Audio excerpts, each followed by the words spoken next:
summoned through the dimension of sound.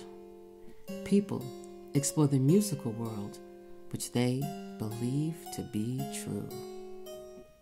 But there is a world, unheard by some, that is filled with stories of an unknown reality, a jazz side. Episode 15 of Tales from the Jazz Side with drummer-composer Buddy Williams will be presented in 2 parts. This is part 1. My guest today on Tales from the Jazz Side is with a living legend, drummer Buddy Williams. Hey, Budson. Finally, you got me on this thing here. Lord have mercy. Yeah, finally. Congratulations. Finally.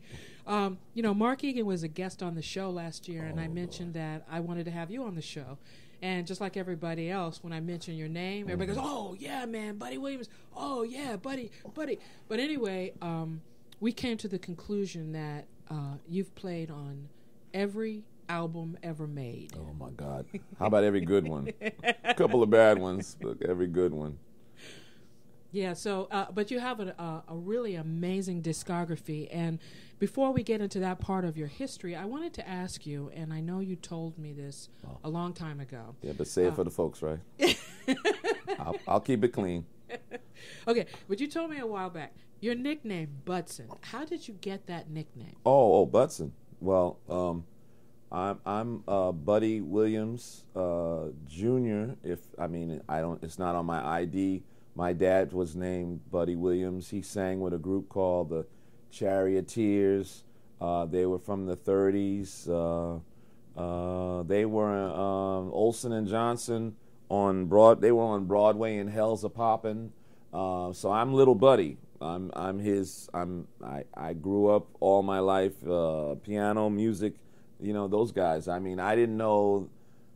I knew the A on the piano. They'd play it. Everybody teases me about the perfect pitch thing, but he played games with me, and Uncle Ubi living down the block. So these music genius guys like that, I was always around them, and I saw how little people, you got a kid that's around a carpenter, he's gonna be a carpenter. Yeah, that's you right. got a kid that's around an electrician, or my brother in California is a mechanic on trucks and cars, and his kid turned out to be working on trucks and cars, and then he went into service and works on the Black Hawk helicopters that went and, I ain't supposed to say that, but that went and did some of them jobs that we ain't supposed to know about with the disco ball on the butt. Absolutely. But anyway, I digress. But I've always been Little Buddy or Buddy Jr. So when it was time to name my company or whatever, I was always Bud's son.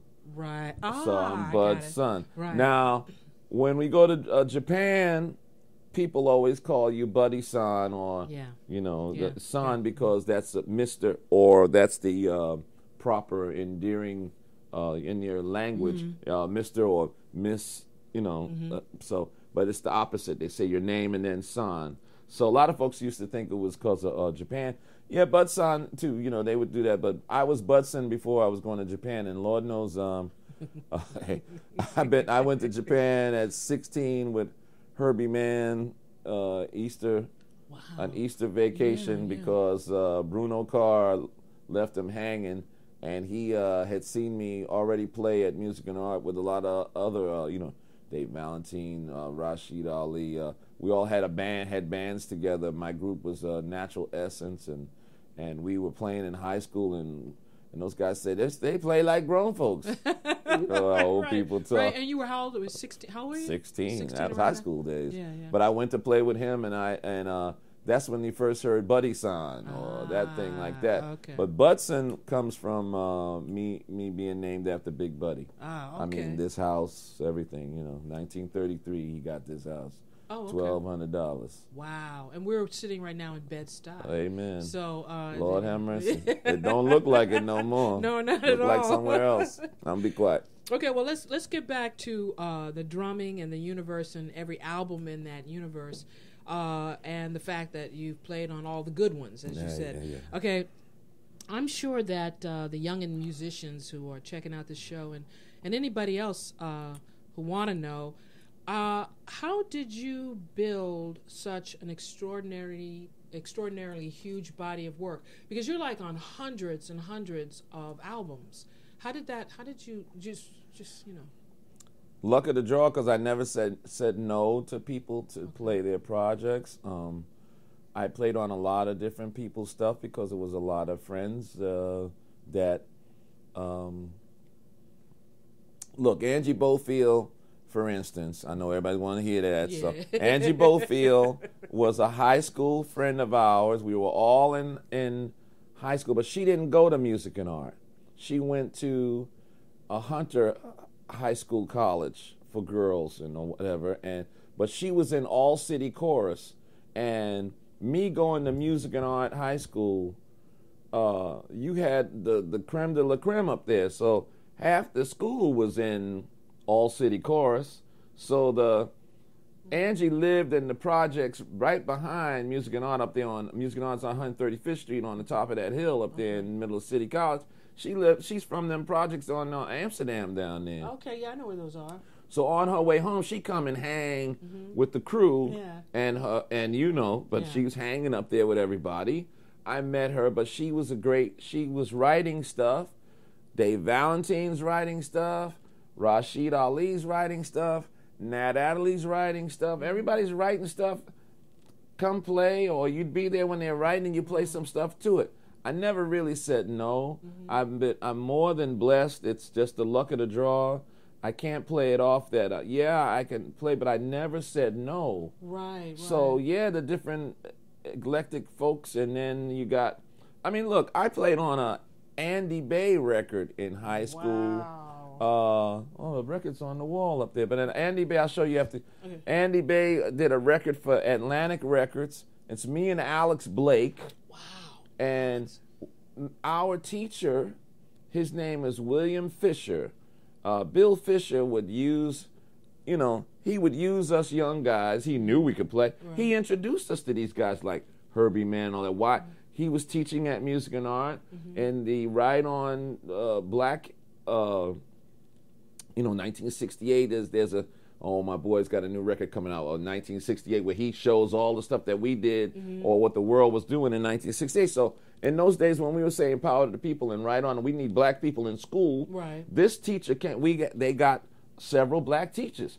Bill Fisher was one of them. Okay. Valerie Capers, the blind pianist genius. Yes. She was my professor in Manhattan School of Music. You had these people that encouraged and nurtured you as a musician, but as a black musician, because they all talking about Mozart, which he ain't bad, but right.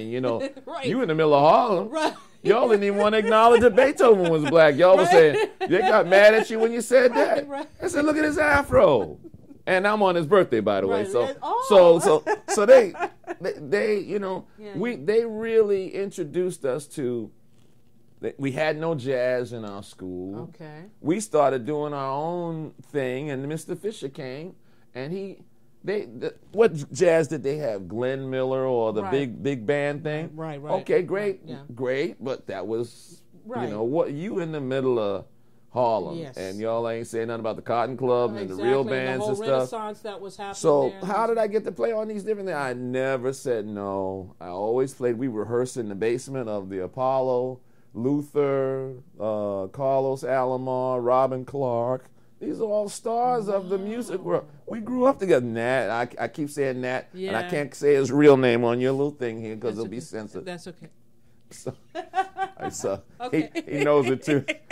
See, Nat, I'm being nice. I didn't say it. You are being nice. I'm being nice because everybody that knows me knows what his name is. Right. You know.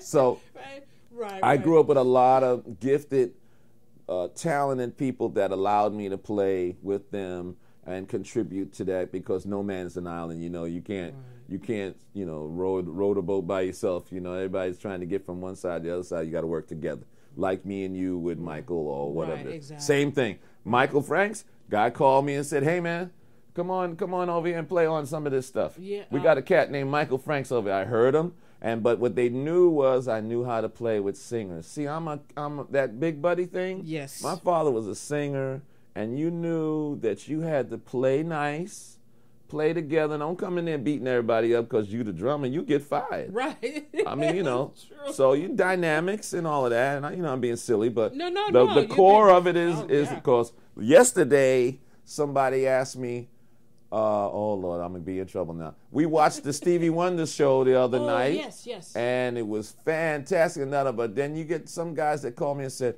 what's wrong with these drummers today, man? They're playing all that. Anyway, they're doing a lot of stuff. You know what they said. And I said, well, they didn't have nobody to tell them no. You know, they didn't have nobody to challenge them. Right. People kind of just let them go now. Right. These cats of the day, and I know I'm going to be in trouble for that. But listen, I could never play what those guys are playing now and keep a gig back in the day, because it was like everybody had to stay in their lane. Not that they didn't know how to play that. Right. It was like, you know, some old people say, you do that on your gig. Right. But not on my gig. You play my part here. That's why they would hand you a part, and you better read it and shut up. Okay. Now, wait a minute. You play that and then say, okay, but you mean this, right? And then you go, yeah. But first you have to acknowledge the piece of paper. The man wrote that for a reason. And then you get those guys like Bill Eaton and Ralph McDonald and Bill Salter. They get you in the studio and you sit down and you waiting for one of Bill Eaton's not intricate, but one of his parts.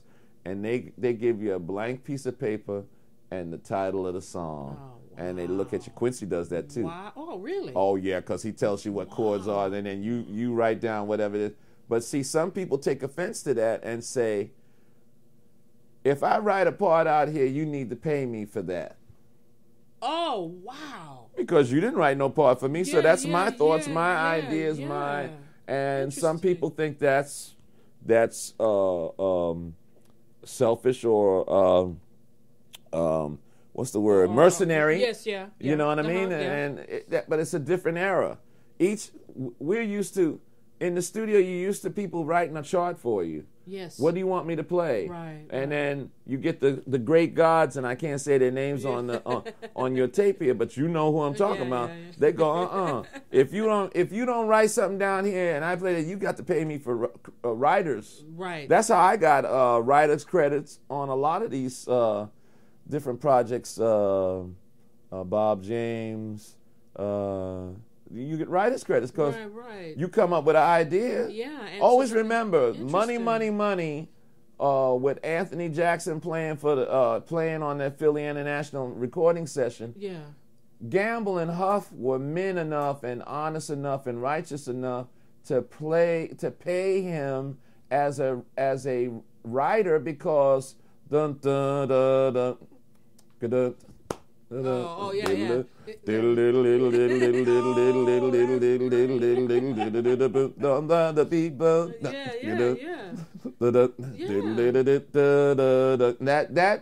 he wrote that. They didn't put that down and say do this. Interesting. In fact, the guitar player gave him a guitar pick to play, and he played that. So he got credit. He got writer credit. He got a new Mercedes every year. How about that? Oh man! Every year, somebody's sampling it. Look at Donald Trump. Got to pay him. Yeah, it's his theme, right? That's right. And he'll tell you if you see Anthony, all of these bass players that's listening now will tell you he got to pick that day and went up and down. He never played a pick. He wasn't. So interesting. But that's what I'm saying. Some people are righteous enough to pay you for your writer's credit because those ideas came out your head. You didn't write that. Right, that's right. My part I'm playing right now, you didn't write that down. Interesting. You gave me a bass player's part, or you gave me a thing. You didn't say boom, bap, bap, that. But it depends on who you're dealing with. Sorry. No. I'm starting trouble. No. This is I didn't know that. I didn't know because some of the greatest recordings of they didn't write that part down. Yeah. They didn't write that drum part down. Trust me. Yeah. Oh. I'm telling you, they didn't. So Wow. So how did I get on all of them things? Because I knew how to play with different people, and I never said no. Being a parent at an early age and trying to take care of my little people and myself. Right. I was always on my own and paying my rent and stuff, and I really tried to, I was doing good and all that stuff. But my father said, I don't care if you're paying your bill or not. You better, you know what the rest he says. Right. And I loved and I mean, I was scared of my father, but I loved and honored my father, and I didn't want to disappoint him. So yeah. you know, Now, I had to really work hard. with doing that, with not saying no and playing, having that Stayed in openness trouble. about it, we stayed in trouble, of course. But buddy, you know, is that why? I mean, when I look you up on the internet, they tend to put jazz drummer, but that's not true. Drummer. It should be Music. some kind of word for that, which is just like Universal. Universal drummer. And is that how you were? Is that what led you to being able to play all of these different? Because I never kinds said of no, things? and 'Cause I you knew how never to play said all no. styles because I would have. By the time everybody else was finding out about me, I had already been doing that a while, Right. and rehearsing and playing with all. I grew up with. I'm a musician's kid. Right. Walter Booker's my uncle.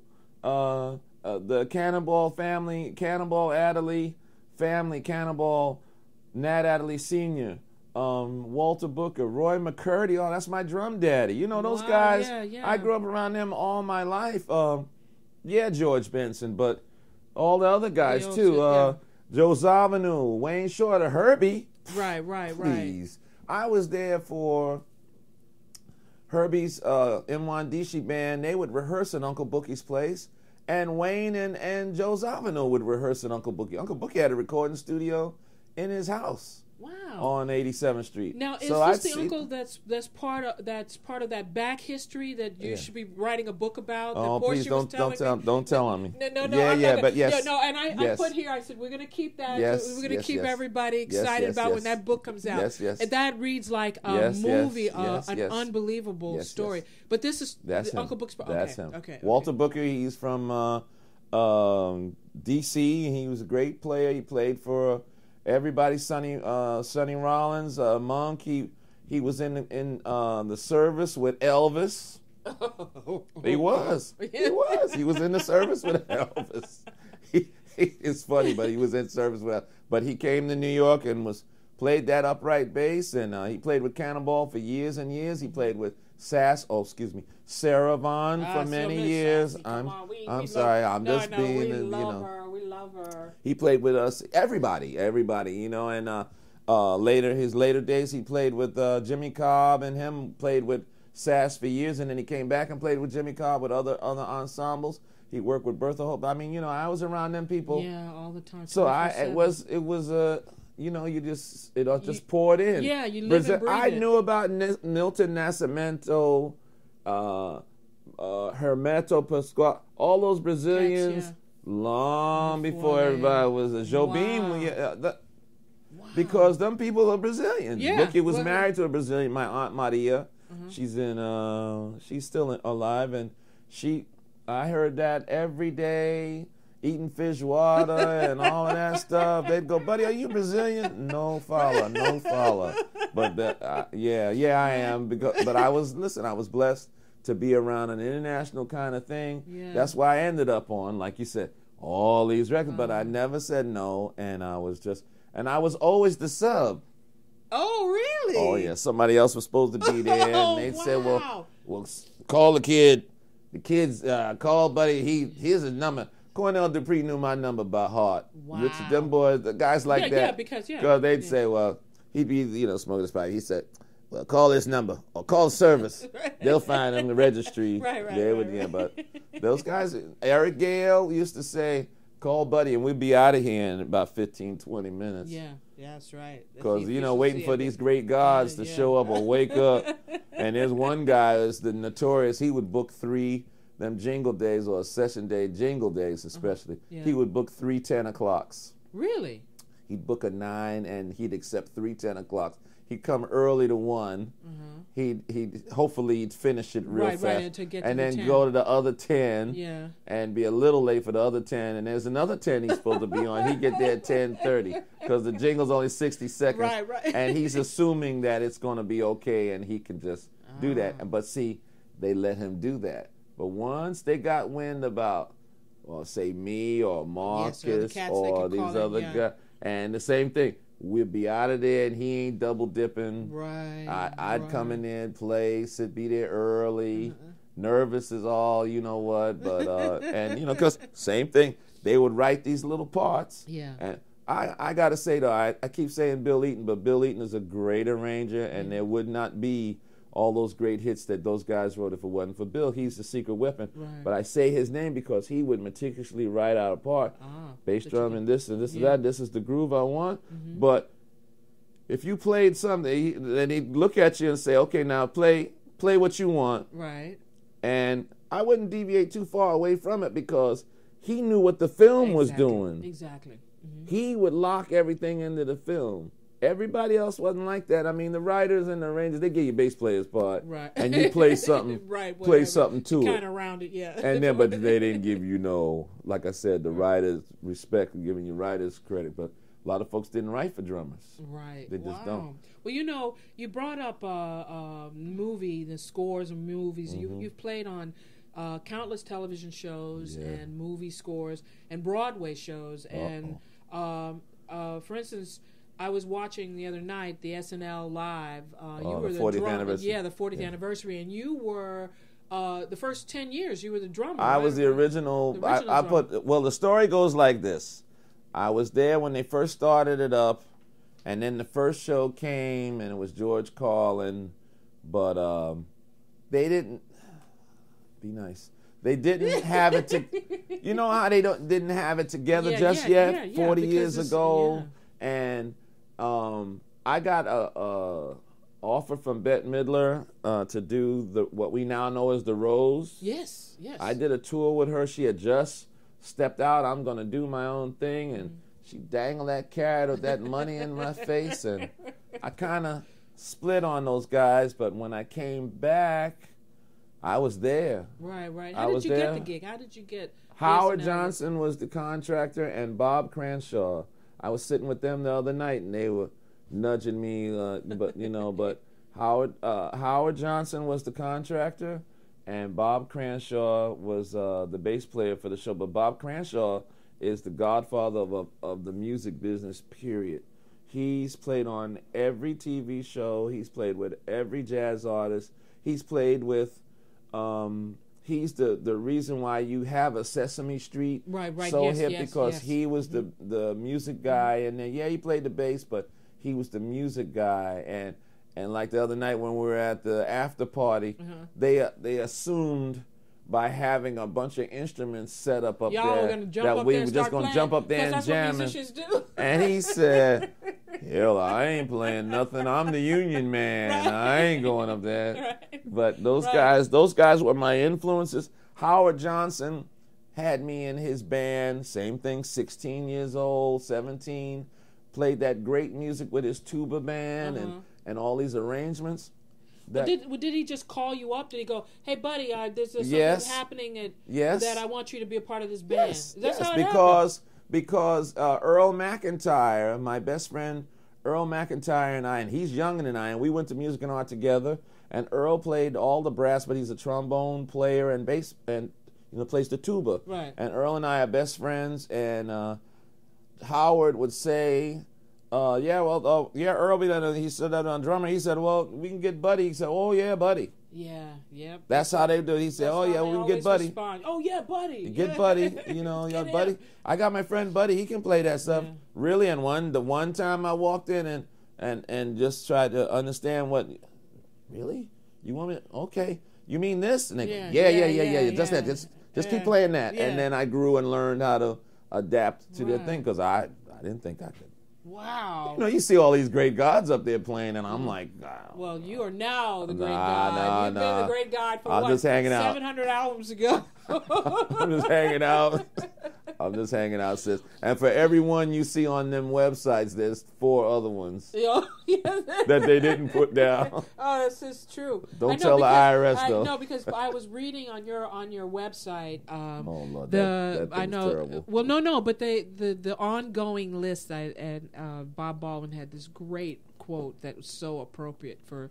You're kind of sum up, and looking at it is ongoing. It's always ongoing. But you just recently finished Motown the musical. Oh boy! And without, by being still nice. Tell us about that experience. How was that? How did you get that? And Motown the musical has been in the works for a couple of years. Mr. Gordy's wrote a book called To Be Loved, and it was his life story, his version, his self, autobiography. I guess that's the term, right? Yeah. His autobiography, and he wrote what went down, how music happened, how his version of the Motown story. Now, that book was a New York Times bestseller. Any musician that had any sense would read it, you know what I mean, and at least check it out because the history is there. However, the money guys on Broadway came to him and said, "Look, we'd like to." It really wasn't his idea. No. The money guys, they told me to be nice, but the money guys, who they came in and sat down and had an audience with him and said, "Listen, we want to turn your book into a Broadway play, and I think we could really do something with this." And of course, he was like, "Yeah, right." But once they showed him, that was it. They said, "You got full throttle, and you don't have to spend no money. We got you." Wow. He didn't spend any of his money. Wow. He'll tell you that. He didn't. The Broadway backing guys, right. they did it. Wow. And these were the guys that did Rent, Avenue Q, and another famous play that I can't remember right now. But these were, these wasn't these weren't no amateurs. These were the big money boys that knew what to do. Right. And that thing, you see what it did. It did 18 million investment right away, and they're taking my part that's on Broadway at the Lunt-Fontanne. They're taking all of that to London to do a London run for a year, and then they're coming back. Wow. They swear they're coming back. Wow. But it was a great opportunity to play that music because these are tunes we listened to all our lives. We grew up. Yep. There's history. You can remember what you saw your mom or your dad or your aunt, your sister, your cousin, all them songs at the family reunions or the dance that you were at or the gigs you played. Right. And one lady top 40 gigs. Yeah. So I got called to come play after they did this third version of it. And they were getting ready, not so much third version, but they was getting ready. This is it. We going to Broadway. Right. And they had a certain amount of folks that they did. And these guys kept, listen, Joseph Joubert, God bless him, he's a saint because he was the conductor and piano guy too, but he's the conductor. And he kept saying, y'all need to call Buddy. call Buddy. He's home. And please, you need to call Buddy. And Joseph and I have worked on a lot of stuff. He went to performing arts here in New York, and we've worked together a lot of different. He and I were in. I worked with him with The Color Purple. Oh, that's right. I was in The Color Purple with him. Yeah, that's Linda right. Twine was the one that the conductor. She came and got me. She said, "Oh no, I want you." And the composers of The Color Purple are Brenda Russell, Allie Willis, Stephen Bray. Brenda Russell, I worked with for many years. I known her for many years when I was with Roberta Flack, and we did If Only for One Night, and I did it in my band playing at 7th Avenue South, and the singer sang it. And Roberta was at one table, and Luther was at the other table, and I was on the road with Roberta, and Luther was singing background. And you see later on, they both did the song. They sure did. So when we went to L.A. to play one time with Roberta at one of those outdoor beautiful venues, Brenda came to the hotel and everything, and Roberta said, "Oh yeah, we went to Buddy's gig, and he was doing your song." All she came up, gave me a hug, kissed, "Thank you, Buddy." Right. So She's that was a great one. Songwriter, right? Allie Willis wrote all them lyrics for all them Earth, Wind, and Fire songs. Oh, okay. Allie Willis and I are friends. I'm being eclectic, but I'm showing you when you say, how you get all these gigs like that? Allie Willis and I worked with Bette Midler, Bette Midler gig. Yes. And Allie Willis was very eclectic and outside of the, like for instance, there was some place in San Francisco, one of these places where we get to the venue and Allie Willis is standing outside and she would write lyrics with everybody and she was hanging with us. Oh, okay. But she couldn't get in the door because she didn't have the pass, our pass, Oh, she hadn't gotten her pass yet. Yeah, and there was this one gorilla brother that wouldn't let her in. I said, she's with us, honestly. Well, she don't have no pass. Another said, right. I said, well, I'll tell you what. I'm gonna stand out. I'm the drummer. And I'm gonna stand out here with her. Okay. And you go play the drums. Ooh. And when Miss comes up here I'm not leaving. Yeah. I'm not leaving her here. She's part of our group, just like I wouldn't leave you. And you think we trying to do something here? Right. Watch this. So I stood right there. Up rolls Bet's limo. Out gets Brian Abnett with the chain on the Halliburton. He had the handcuff on his wrist and the Halliburton. That was the money guy. Oh. And here comes Bet. She says, "What are you two doing out here?" I said, "He won't let her in and she doesn't have a pass on." Bet says, "I don't have a pass on. You got a problem with that?" And she ain't but two feet high. I love and and she had the gown on, so it was all out. So the guy was like, "Oh, I'm just doing my job." She said, "Well, I'm getting ready to go do my job, and I need him to do his job, and it looks like he's not gonna move unless you can let her in there. So you're not gonna have a job in a minute." So meanwhile, Brian with the chain and the Halliburton on it, he's oh my god. Here, take mine. Right. I said, "Wait, he's not going to let you in now." Right. And everybody's looking at me laughing like, "Shut up. Shut up, you made your point." Right, you did make it excellent. But, so Allie Willis, there's two, right? Okay. Stephen Bray is a great drummer and a writer, Madonna, Okay. So he's one of them drum guys you were saying like, y'all got Buddy? Right. Y'all better get Buddy before he change his mind. Right. Meanwhile, where was I? 9th Avenue playing at Jezebel's, Yes. Miss Alberta's wonderful restaurant. Yes. And she had a little jazz, she had a did bar. The little jazz, yes, that little and jazz area. Yeah. My little drums was in the window, and me and Andy Ezrin and Gary Haas or somebody, we sitting there. Tink-a-ding. And I looked out the window, and there's Linda Twine, and gave me this look like, "What you doing in there?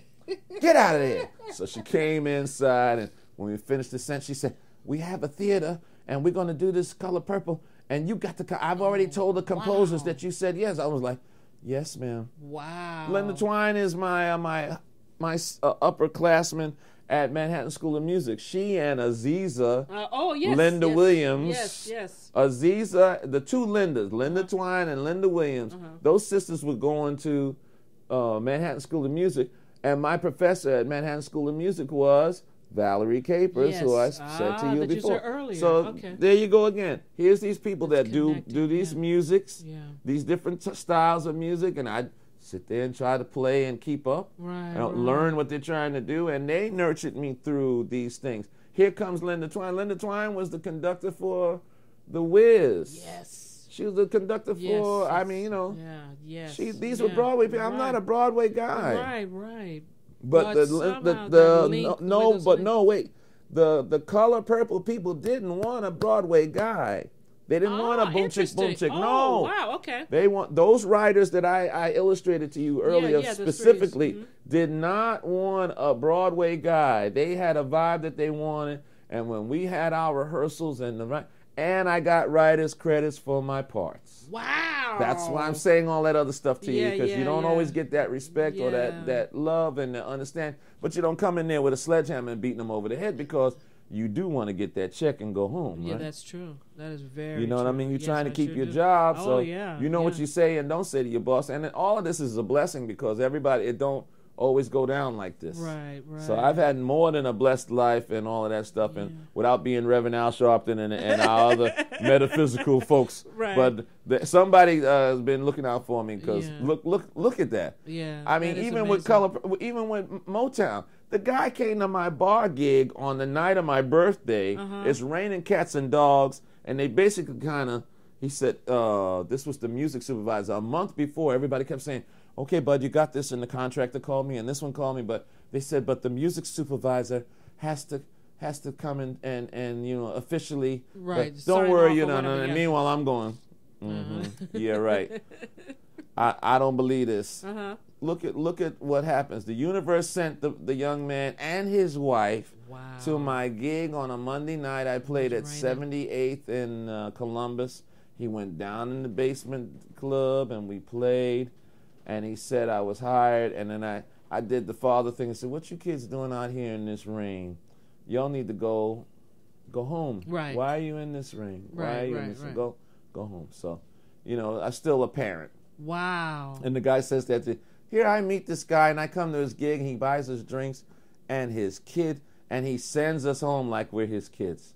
Wow. But not like that. I didn't do it like as I was concerned because here's his little wife. They live in Long Island and it was December and it was not snowing, but the raindrops was killing. And they're sitting there smiling because we're playing James Brown songs, we're playing Motown songs, we're playing stuff. They had a room full of people. Right. I never expected it to be like that, and they were very nice to me. The arrangements were different from what you would expect because it is Broadway, and they had so many songs to squeeze in in 2 hours and 40 minutes, and believe me, it was everything was moving real fast. Right. So you're used to them songs. The thing is going like that, and they're jumping around the stage and doing, So, but it was a great experience, and I'm very thankful for it. This concludes part 1 of Tales from the Jazz Side with drummer-composer Buddy Williams.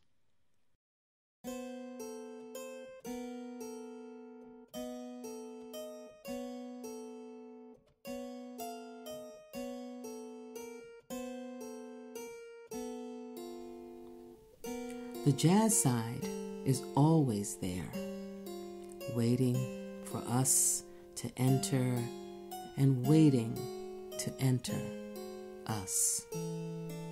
So, until next time, unplug your ear holes, for you never know what worlds may be waiting